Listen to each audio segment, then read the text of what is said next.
ओम शांति। बाबा good morning. आज बाबा के 23 दिसंबर 2020 के महावाक्य हैं। बाबा ने सार में कहा, मीठे बच्चे, ये पतित दुनिया एक पुराना गांव है। ये तुम्हारे रहने लायक नहीं है। तुम्हें अब नई पावन दुनिया में चलना है। बाबा ने प्रश्न पूछा, बाप अपने बच्चों को उन्नति की कौन सी एक युक्ति बताते हैं? तो बाबा ने उत्तर में कहा, बच्चे क्या करो, तुम आज्ञाकारी बन बाप दादा की मत पर चलते रहो। बाप दादा दोनों इकट्ठे हैं, इसलिए अगर इनके कहने से कुछ नुकसान भी हुआ तो भी बाप रिस्पॉन्सिबल है, सब ठीक कर देगा। तुम अपनी मत नहीं चलाओ, शिव बाबा की मत समझकर चलते रहो तो बहुत उन्नति होती रहेगी। ओम शांति। पहली मुख्य बात, रूहानी बच्चों को रूहानी बाप समझाते हैं कि अपने को आत्मा निश्चय कर बैठो और बाप को याद करो तो तुम्हारे सब दुख दूर हो जाएंगे। वो लोग आशीर्वाद करते हैं ना, ये भी बाप कहते हैं, बच्चों तुम्हारे सब दुख दूर हो जाएंगे, सिर्फ अपने को आत्मा समझ और बाप को याद करो। ये तो अति सहज है ना। ये है भारत का प्राचीन सहज राजयोग। प्राचीन का भी टाइम तो चाहिए ना, पुराना माना प्राचीन का भी टाइम तो चाहिए ना। लॉन्ग भी आखिर कितना। बाप समझाते पूरे 5000 वर्ष पहले ये राजयोग सिखाया था। ये बाप बिगर और कोई समझा नहीं सकते और बच्चों बिगर कोई समझ ना सके। सुना? गायन भी है, आत्माएं बच्चे और परमात्मा बाप अलग रहे बहुकाल। बाप ही कहते, तुम सीढ़ी नीचे उतरते उतरते पतित बन पड़े हो। अब स्मृति आई है, सब चिल्लाते हैं, हे पतित पावन। कलयुग में ही पतित होते हैं, सतयुग में होते हैं पावन। वो है ही पावन दुनिया। ये पुरानी पतित दुनिया रहने लायक नहीं है, परंतु माया का भी प्रभाव कोई कम नहीं है। यहाँ देखो तो 100-125 मंजिल के बड़े बड़े मकान बनाते रहते हैं। इनको माया का पंप कहा जाता है। माया का जलवा ऐसा है, जो कहो स्वर्ग चलो तो क्या देते हैं, हमारे लिए तो यहाँ ही स्वर्ग है। इसको माया का जलवा कहा जाता है, परंतु बच्चे जानते हैं ये तो पुराना गांव है। इनको कहा जाता है नरक। पुरानी दुनिया सो भी रौरव नरक। सत्युग को कहा जाता है स्वर्ग। ये अक्षर तो है ना। इनको विशेष वर्ड तो सब कहेंगे, वॉइसलेस वर्ड तो ये स्वर्ग था। स्वर्ग को कहा जाता है वॉइसलेस वर्ड, नरक को विशेष वर्ड कहा जाता है। इतनी भी सहज बातें क्यों नहीं किसी की बुद्धि में आती हैं? मनुष्य कितने दुखी है, कितने लड़ाई झगड़े आदि होते रहते हैं। दिन प्रतिदिन बॉम्ब्स आदि भी ऐसे बनाते रहते हैं जो गिरे और मनुष्य खत्म हो जाएं।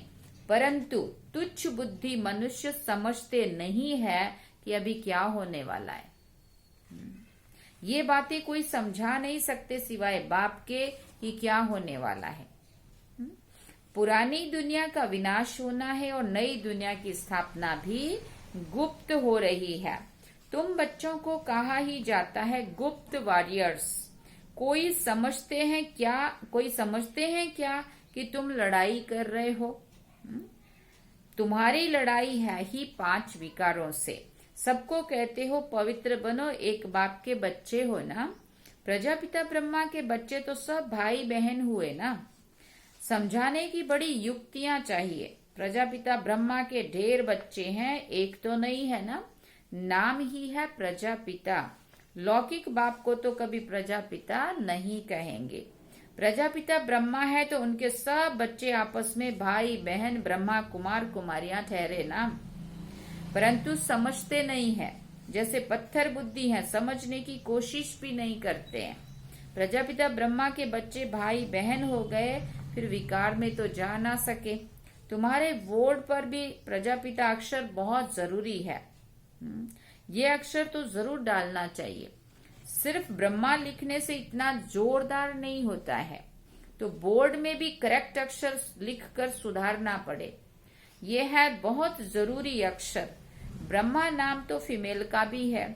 नाम ही खुट गए हैं तो मेल का नाम भी फीमेल पर रख देते हैं। इतने नाम कहाँ से लाए हैं? तो सभी ड्रामा प्लान अनुसार।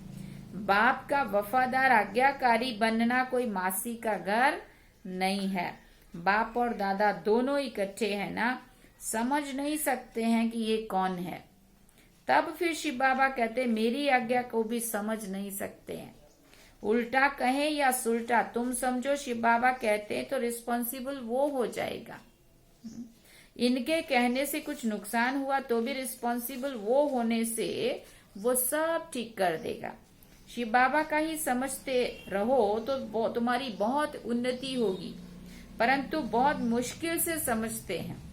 कोई फिर अपनी मत पर चलते रहते। बाप कितना दूर से आते हैं तुम बच्चों को डायरेक्शन देने, समझाने, और कोई के पास तो ये स्पिरिचुअल नॉलेज है ही नहीं। सारा दिन ये चिंतन चलना चाहिए क्या लिखें जो मनुष्य समझ जाएं। ऐसे ऐसे सीधे अक्षर लिखने चाहिए जो मनुष्यों की दृष्टि पड़े। तुम ऐसा समझाओ जो कोई प्रश्न पूछने की दरकार ही ना पड़े। बोलो बाप कहते अपने को आत्मा समझ, मुझ बाप को याद करो तो सब दुख दूर हो जाएंगे। जो अच्छी रीति याद में रहेंगे वही ऊंच पद पाएंगे। ये तो सेकंड की बात है। मनुष्य क्या क्या पूछते रहते हैं, तुम कुछ भी नहीं बताओ। बोलो जास्ती मत पूछो, ऐसा बोलो। अगर कोई ज्यादा पूछता है तो उनको जास्ती मत पूछो। पहले एक बात पर निश्चय करो। कोई कोई क्या करते, समझते नहीं है लेकिन बहुत सारे प्रश्न करते हैं, तो बाबा कहते हैं उनको कहो बहुत सारा नहीं बोलो, पहले एक बात पर निश्चय करो। प्रश्नों के जास्ती जंगल में पड़ जाएंगे तो फिर निकलने का रास्ता नहीं मिलेगा। हाँ, जैसे फॉगी में मनुष्य मूंझ जाते हैं ना, फिर निकल नहीं सकते हैं। ऐ भी ऐसे है, मनुष्य कहाँ से कहाँ माया की तरफ निकल जाते हैं। इसलिए सबको पहले सबको एक ही बात सुनाओ, तुम तो अविनाशी आत्मा, तुम तो आत्मा हो अविनाशी। बाप भी अविनाशी है, पतित पावन है। तुम हो पतित। अब या तो घर जाना है या नई दुनिया में। पुरानी दुनिया में पिछाड़ी तक आते रहते हैं। जो पूरा पढ़ेंगे नहीं वो तो जरूर पीछे आएंगे। हिसाब किताब है और फिर पढ़ाई से भी समझा जाता है पहले कौन जाएगा। स्कूल में भी निशानी दिखाते हैं ना, दौड़ी पहनकर हाथ लगाकर फिर आओ। पहले नंबर वाले को इनाम मिलता है, जो सबसे पहले पहुंचता है उसको इनाम मिलता है। यह है बेहद की बात, बेहद का इनाम मिलता है। बाप कहते हैं याद की यात्रा पर रहो, दैवी गुण धारण करने हैं, सर्व गुण संपन्न यहाँ बनना है। इसलिए बाबा कहते चार्ट रखो। याद की यात्रा का भी चार्ट रखो तो पता पड़ेगा कि हम फायदे में हैं या घाटे में हैं। परंतु बच्चे रखते नहीं हैं। बाबा कहते हैं लेकिन बच्चे करते नहीं हैं, बहुत थोड़े करते हैं। इसलिए माला भी कितने थोड़ों की ही है। 8 बड़ी स्कॉलरशिप लेंगे फिर 108 प्लस में रहते हैं। प्लस में कौन जाएंगे? बादशाह और रानी। बाबा कहते बहुत जरा सा फर्क रहता है। तो बाप कहते पहले अपने को आत्मा समझो और बाप को याद करो। यही है याद की यात्रा। बस यही बाप का मैसेज देना है। टिक टिक करने की दरकार नहीं है, बहुत सारा बोलने की बाबा कहते दरकार नहीं है। मन मना भव दे के सब संबंध छोड़ पुरानी दुनिया में सबका बुद्धि योग से त्याग करना है, क्योंकि अब वापस जाना है। अशरीरी बनना है। यहाँ बाबा याद दिलाते फिर सारे दिन में बिल्कुल भी याद नहीं करते हैं, श्रीमत पर नहीं चलते हैं, बुद्धि में बैठता नहीं है। बाप कहते नई दुनिया में जाना है तो तमो प्रधान से सतो प्रधान बनना है। बाबा ने हमको राज्य भाग्य दिया, हमने फिर ऐसे गंवाया। 84 जन्म लिए, लाखों वर्ष की बात नहीं है। बहुत बच्चे अल्फ को ना जानने के कारण फिर बहुत सारे प्रश्न पूछते रहते हैं। बाबा कहते पहले मामेकम याद करो तो पाप कट जाएं और दैवी गुण धारण करो तो देवता बन जाएंगे और कुछ भी पूछने की दरकार नहीं है। अलफ ना समझा, बेते की तिक तिक करने से खुद भी मूंझ जाते हैं और फिर तंग हो पड़ते हैं। बाप कहते पहले अलिफ को जानने से सब कुछ जान जाएंगे। मेरे द्वारा, मेरे को जानने से तुम सब कुछ जान जाएंगे। बाकी जानने का कुछ रहेगा ही नहीं। इसलिए 7 रोज रखे जाते हैं। 7 रोज में बहुत कुछ समझ सकते हैं, परंतु नंबरवार समझने वाले होते हैं। कोई तो कुछ भी समझते नहीं है। ये क्या राजा रानी बनेंगे, एक के ऊपर राजाई करेंगे क्या? हर एक को अपनी प्रजा बनानी है। टाइम बहुत वेस्ट करते हैं बाबा कहते हैं।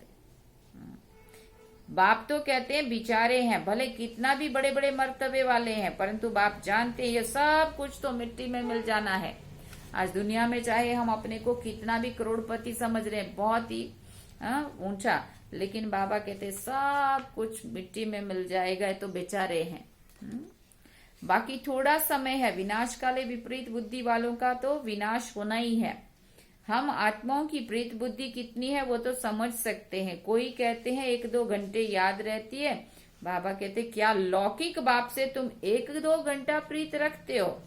सारा दिन बाबा बाबा करते रहते हो ना। यहाँ भले बाबा बाबा कहते हैं, परंतु हड्डी प्रीत थोड़ी है। बार बार कहते हैं शिव बाबा को याद करते रहो। सच सच याद करना है, चालाकी चल ना सके। बहुत है जो कहते हैं हम तो शिव बाबा को बहुत याद करते हैं, फिर वो तो उड़ने लग पड़े। बाबा बस हम तो जाते हैं सर्विस पर बहुतों का कल्याण करने।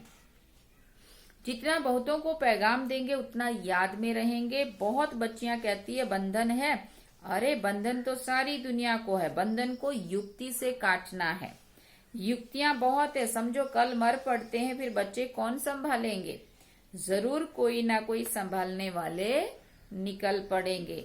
अज्ञान काल में तो दूसरी शादी भी कर लेते हैं। इस समय तो शादी भी मुसीबत है। किसी को थोड़ा पैसा देकर बोलो बच्चों को संभालो। हाँ देखो बाबा कैसे युक्तियां बताते हैं। तुम्हारा ये मर्जीवा जन्म है, जीते जी मर गए, फिर पीछे कौन संभालेगा? तो जरूर नर्स रखनी पड़े। बाबा कहते ऐसे से क्या नहीं हो सकता, बंधन मुक्त जरूर बनना है। सर्विस के शौक से आपे ही भागेंगे। दुनिया से मर गए ना, यहाँ तो बाप कहते मित्र संबंधियों आदि का भी उद्धार करो। सबको पैगाम देना है मन मना भव, तो तमो प्रधान से सतो प्रधान बन जाएं। ये बाप कहते हैं। और ऊपर से आते हैं, उनकी प्रजा भी उनके पिछाड़ी आती रहेगी। जैसे क्राइस्ट सबको नीचे ले आते हैं ना, नीचे पार्ट बजाते बजाते जब अशांत हो जाते हैं तो कहते हैं हमको शांति चाहिए। बैठे तो थे शांति में, फिर प्रिसेप्टर पिछाड़ी आना पड़ता है। फिर कहते हैं पतित पावन आओ, कैसा खेल बना हुआ है। वो अंत में आकर लक्ष्य देंगे। बच्चों ने साक्षात्कार किया हुआ है, मन मना भाव का लक्ष्य आकर लेंगे। अभी तुम बेगर टू प्रिंस बनते हो। इस समय के जो साहूकार हैं वो बैगर बनेंगे। कैसे बैगर बनेंगे? अभी भले साहूकार हैं, लेकिन ना मन परमात्मा में लगा हुआ रहता है, अपने धंधे के विस्तार में इतने ज्यादा होते हैं, और ना ही मुख से किसी को कोई अच्छी बात सुनाते हैं। ना तन सफल हो रहा है सेवा में, ना मन सफल लग रहा है भगवान में, ना धन लग रहा है अच्छे कार्य में। इसलिए बाबा कहते यहाँ भले वो कितने भी साहूकार हैं, लेकिन यहाँ का सब कुछ यहाँ मिट्टी में मिल जाएगा। सफल तो वो होगा जिसने तन से भी भगवान का कार्य किया और मन को भी ईश्वर के कार्य में मनसा सेवा शुद्ध संकल्पों से भरपूर किया और धन को भी अच्छे कार्य में लगाया। बाबा कहते वो जाके साहूकार बनेंगे। परमात्मा को पहचानो और तन को भी ईश्वरीय सेवा में लगाओ, मन को भी सेवा में मनसा सेवा करो और धन से भी अपना भाग्य बनाओ। सत्युगी दुनिया की स्थापना अर्थ अपना तन मन धन जन सब कुछ लगाओ। बाबा कहते नहीं तो भले कितने भी साहूकार है, लेकिन बेचारे बेगर हैं। बाबा तो यही समझेंगे।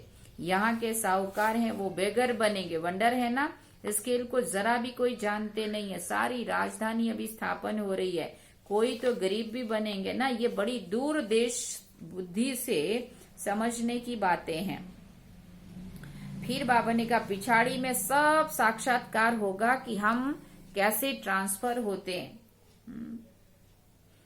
तुम पढ़ते हो नई दुनिया के लिए, अभी है संगम युग। पढ़कर पास करेंगे तो दैवी कुल में जाएंगे, अभी ब्राह्मण कुल में है, ये बातें और कोई भी समझ ना सके। भगवान पढ़ाते जरा भी किसी की बुद्धि में बैठता नहीं है। निराकार भगवान जरूर आएगा ना, ये ड्रामा बड़ा वंडरफुल बना हुआ है। उनको तुम जानते हो और पार्ट बजा रहे हो। त्रिमूर्ति के चित्र पर भी समझाना पड़े, ब्रह्मा द्वारा स्थापना, विनाश तो ऑटोमेटिकली होना ही है। सिर्फ नाम रख दिया है, ये भी ड्रामा बना हुआ है। मुख्य बात है अपने को आत्मा समझ, बाप को याद करो तो क्या होगा, जंक उतर जाएगी। स्कूल में जितना अच्छी रीति पढ़ेंगे बड़ी आमदनी होगी। तुमको 21 जन्मों के लिए हेल्थ और वेल्थ मिलती है, कम बात है क्या। यहाँ भले वेल्थ है परंतु टाइम नहीं है जो पुत्र पोतरे खा सकें, और हम उनके लिए इकट्ठा कर रहे हैं। हाँ, अपने हाथ से भी अच्छा कुछ करने में नहीं लगा रहे हैं। क्यों? क्योंकि पुत्र पोतरे के लिए बचाना है। अपनी पूरी जिंदगी मेहनत की और जिन पोत्र पोत्रियों के लिए बचाया वो भी बाबा कहते खा नहीं सकेंगे, और यहाँ का यहाँ ही मिट्टी में मिल जाएगा। इसलिए बाबा कहते तुमको यहाँ भले हेल्थ वेल्थ है परंतु टाइम नहीं है जो पुत्र पोत्रे खा सके। बाप ने सब कुछ इस सेवा में लगा दिया तो कितना जमा हो गया, सबका थोड़ी जमा होता है। इतने लखपति है, पैसा काम में आएगा ही नहीं। चाहे कितना भी इकट्ठा करके रख लो, बाप लेंगे ही नहीं जो फिर देना पड़े। सुना, अंत में फिर बाबा भी कहेगा अब मुझे भी जरूरत नहीं है तुम्हारे धन की। अच्छा, मीठे मीठे सिकिल दे बच्चों प्रति माता पिता बाप दादा का याद प्यार और गुड मॉर्निंग। रूहानी बाप की रूहानी बच्चों को नमस्ते। हम रूहानी बच्चों की रूहानी माता पिता बाप दादा को दिलवा जान सिकवा प्रेम से याद प्यार, गुड मॉर्निंग, नमस्ते, थैंक्स बाबा जी। अब धारणा के लिए मुख्य सार है। पहला पॉइंट, बंधन काटने की युक्ति रचनी है, जिगरी बाप से प्रीत रखनी है, बाप का सबको पैगाम देना है। बाप का सबको पैगाम दे, सबका कल्याण करना है। बाबा ने दूसरे पॉइंट में कहा, दुरादेशी बुद्धि से इस बेहद के खेल को समझना है। बेगर टू प्रिंस बनने की पढ़ाई पर पूरा ध्यान देना है। याद का सच्चा सच्चा क्या रखना है, चार्ट रखना है। बाबा कहते कितना समय याद में रहे। वरदान में बाबा ने कहा, सत्यता के आधार पर एक बाप को प्रत्यक्ष करने वाले निर्भय अथॉरिटी स्वरूप भव। सत्यता के आधार पर एक बाप को प्रत्यक्ष करने वाले निर्भय अथॉरिटी भव। सत्यता ही प्रत्यक्षता का आधार है। बाप को प्रत्यक्ष करने के लिए निर्भय और अथॉरिटी स्वरूप बनकर बोलो, संकोच से नहीं।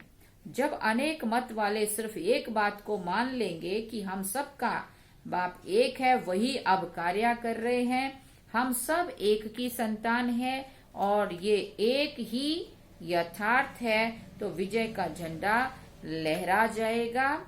इसी संकल्प से मुक्ति धाम में जाएंगे और फिर जब अपना अपना पार्ट बजाने आएंगे तो यही संस्कार इमर्ज होंगे कि गॉड इज वन। लास्ट में पहले हम सब के उससे दिल से निकलेगा, हम सब का बाप भी एक है, हम सब एक है। तो ये जो यहाँ वाले संस्कार है, यही जा करके फिर जब हम सतयुग में पहुंचेंगे तो ये संस्कार इमर्ज होंगे और फिर वहां पे गॉड इज वन करेंगे।